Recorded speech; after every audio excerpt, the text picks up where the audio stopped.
பாதாம் பிசின் வந்து நம்ம பாடியை எப்போவுமே கூலாக வச்சுக்கும்.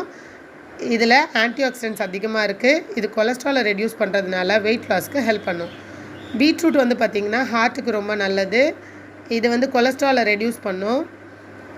நம்மளோட ஸ்கின் டோனை வந்து இது இம்ப்ரூவ் பண்ணும்.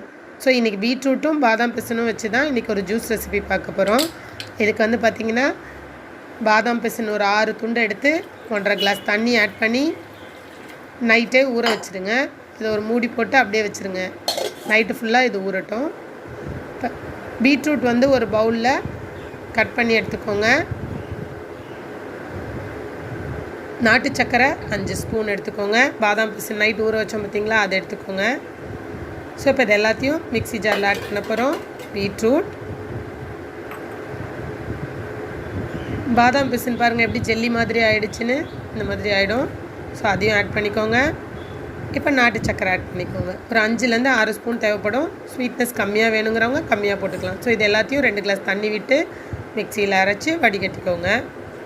இது கொஞ்சம் திக்காக இருக்கும். ஸோ அகெயின் செகண்ட் டைம் இன்னொரு வாட்டி இதையும் திருப்பி அடித்து இன்னொரு 2 கிளாஸ் ஆட் பண்ணி டோட்டல் 4 கிளாஸ்க்கு இன்றைக்கி நான் அளவு சொல்லியிருக்கேன் உங்களுக்கு.